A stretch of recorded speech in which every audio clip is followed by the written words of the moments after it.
Hi, hello, welcome. I'm going to be talking about the Entertainment District arc from the Demon Slayer anime. I previously made a video about the Mugen Train arc, so you can watch that if you're interested. But I did also finish the Entertainment District arc, so now I really want to talk about that. I'm not sure if it's considered like the second or the third season, but it's pretty far into the story at this point. So at this point, I don't think there's much of value for me to do any non-spoiler type review. So this is going to be full spoilers, just a fair warning. So I finished the Mugen Train arc of Demon Slayer, I don't know, maybe a month ago. And I was very excited to get to the Entertainment District arc. It looked so cool from what I had seen of it, like the different shots and clips I'd seen from it. And I was really excited. And I knew that it had a character that people really like a fan favorite character. So I was very excited to get to it. And yeah, I finished it and I have a lot to say about it. Demon Slayer has quickly become one of my new favorite anime. So I just want to talk about it. I want to scream about it on the internet. So overall, what can I say about this arc?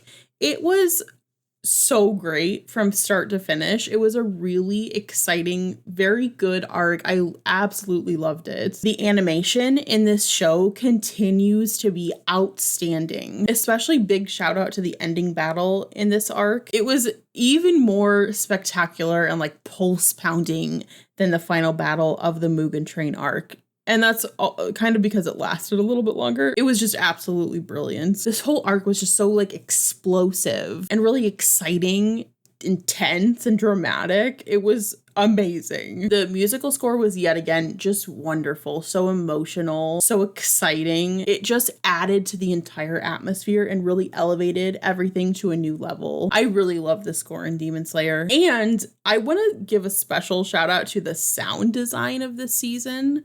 I don't know if it has been this good in previous seasons or I'm just starting to notice it now, but my God, it's so spot on and satisfying. Everything was just punched up a little bit more, like the actual literal punches just had packed more of a punch. You can feel every hit and the action is so engrossing and kind of like all surrounding because of the sound design. I say all surrounding, I don't even have surround sound.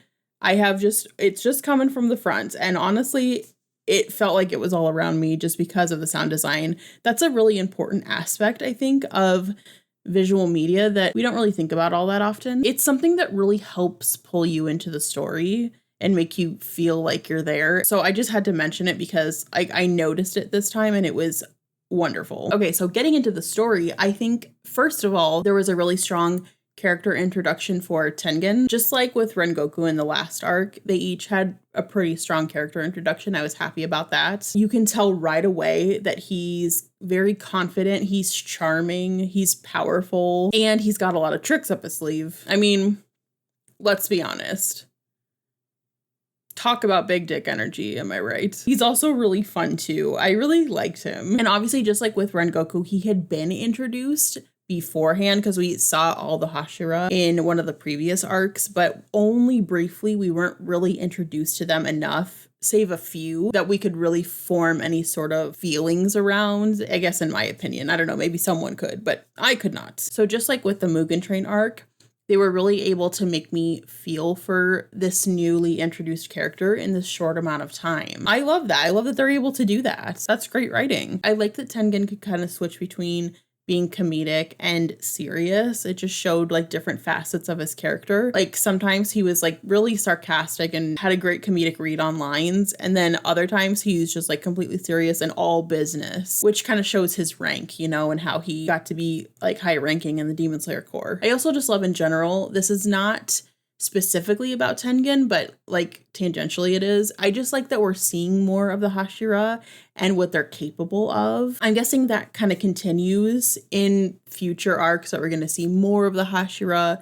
I'm assuming maybe all of them at some point, and what their power fully entails, like, or what their like breathing technique fully entails, and just how skilled they are. I'm very excited to see, because first of all, it opens the gate for wonderfully beautiful animation, but also it's just really interesting and it's cool. Okay, it's just cool. So I'm really hoping that we get to see all of them. So I'm fully here for it. More Hashira. Now, about the three kind of protagonists, you can notice right away that they're a lot more serious. There's not as much comedy between the three of them as there was. You can tell that they're all kind of feeling the effect, the heaviness of losing a great figure in the Demon Slayer Corps just shortly before. The events of the Mugen Train arc really took a toll on them, you can see, and it made them do some growing off screen. I think they did a lot of growing off screen, but some on screen. We saw some of it. It's just nice to see that they're growing and changing and evolving. And already with this arc right away, we have an undercover plot, which I'm happy about because I love, that's a trope I really like. Also add in like a little bit of investigation and also a mystery, of course. Those are all elements I really like in stories. So I was ready. I was into it. I just loved the intro to the conflict of the whole arc here. And I liked that we got to see the three protagonists split up, because while I do like seeing them together, it's interesting to see how they work on their own apart from each other, how they kind of do their own thing and their own methods for uncovering the mystery here. And they certainly did have different styles. In particular, Inosuke, that boy got to work, okay? He was on top of it. He was on the job. He was so determined. I was honestly very impressed by him. That is some character growth for sure, because before I feel like he didn't take direction very well. He didn't like to listen to orders. He would just barrel in and do whatever. And to see him take this mission very seriously and do what he needed to do, like, it was so cool just to see that change in the character. And yeah, right away I hated that the Daki lady, I don't remember what her first name was it like Warabahime or Warahime or something like that. That lady sucked. I hated her. She was the worst. Not hard to see that she was going to be the villain, but yeah, good hateable villain. I wanted to see her beat into a pulp, so good on them. Also, Nezuko here, I really liked what we saw of her, the kind of new facets, I guess, to her demon powers that we saw. I'm very interested, and I really hope the show kind of goes into more depth around her power and what she can do and why she's able to do the things that she can. I'm really looking forward to that. I hope that there's more explanation than just like, she's special. I guess I'll see. Okay, so let me talk about the final battle. I have a lot to say about the final battle. It takes up almost half of the episode count for this arc. Like, it's a long sequence across many episodes. It's also like pretty much the only battle in the entire arc. So it was very important. So, you know, of course they had to really punch it up. I could see how the long runtime of the battle would be frustrating, especially if you were watching the weekly releases, because everything's ending on a cliffhanger, I feel like. So like, I just want to see the ending, you know? But personally, I binged it, so I did not have that problem. I think even if there were weekly releases, I would still binge it. That's what I'm doing for the Swordsmith Village arc, the next arc. I'm just going to wait to binge it, because having seen the past few arcs, I can say that this is a show I just want to binge. That's going to be my strategy moving forward with Demon Slayer. But again, I can see how the pacing of this arc could have gotten frustrating. And on the final battle, I loved it. Oh my freaking God, it was so good. It was exciting. It was exhilarating. It was pulse pounding. It was adrenaline inducing. So freaking good. They did a really good job of making everything just feel hopeless. Like, there's no way the protagonists are gonna win. They're completely outmatched. The walls are closing in, you know, it's all over. And I absolutely love that. I love watching something or reading something and just thinking there is no way the protagonist is gonna make it out of this alive. There's no way they're gonna win. I love that. It's so much more exciting, and it kind of pulls me into the story more than the opposite, you know, having the protagonist be too strong. It's not fun if it's too easy. And I will say, never in a million years would I have guessed that there was like a Russian nesting doll situation with the demons. Like, I did not think a second demon was going to pop out of Daki. I did not. I knew that it was way too easy for Tengen to have defeated her the way he did. Like, he just, it took nothing for him. So I was like, okay, well, that's too easy. That can't be it. Either there's going to have to be another villain, or she gets stronger, she has a power up or something. But They did what they did. So I guess that was just like a fun little twist that I didn't guess. And you can see, again, with the growth of the main characters, you can see how much they've grown physically, like in strength and skill. Because in the Mugen Train arc, they were worried about getting in Rengoku's way because they weren't strong enough and they thought they were just going to slow him down and all this stuff. But in this arc, they were actually able to help and be in the fray and fighting with Tengen. So clearly they've gotten stronger that they're able to do this. And they still had some challenges, of course. Like Tanjiro was worried about getting in Tengen's way and he was trying to figure out how to help him while not being a hindrance at the same time. So the fact that he was even able to do anything to help and like really get kind of the final blow in at the end was great. He's obviously grown. Okay, so let me talk about the ending of this arc a little bit. So first of all, does Tengen ever come back? I am so sad. I'm really sad that he just like quit the Corps. I mean, I understand, but I am sad. But I totally thought they were gonna kill him off. Since they had set the precedent with Rengoku in the Mugen Train arc, I was like, oh, they're just gonna introduce all the Hashira to kill them off now. Like, I was scared the whole time. And that's good. I'm so glad they did set that precedent because now I'm never going to feel calm. You know, I'm never going to feel like everything's okay when I'm watching these arcs.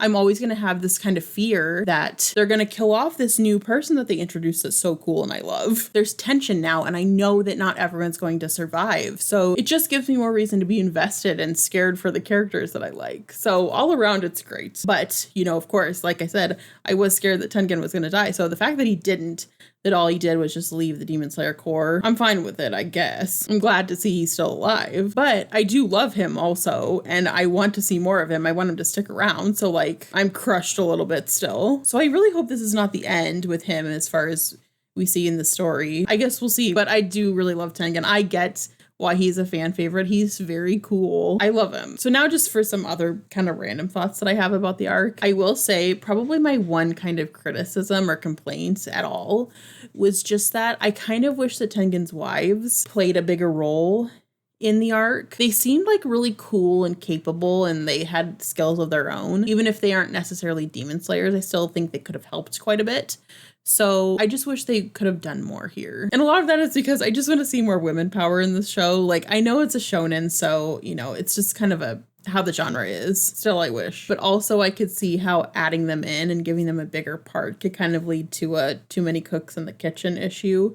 So I do understand, but you know, whatever. And then as far as this arc versus Mugen Train, which I think so far have without a doubt been the two best arcs of Demon Slayer so far, I do think I liked this arc just a little bit more than Mugen Train, even though I loved both of them so much. This one kind of left me on the edge of my seat a little bit more, while Mugen Train pulled on more of my emotions. So there's a give and take there, but I still would kind of give the edge to the Entertainment District arc, I think. Still, they're really closely matched in my opinion. I cannot wait to see what comes next. I am so excited. I will be watching the Swordsmith Village arc here pretty soon.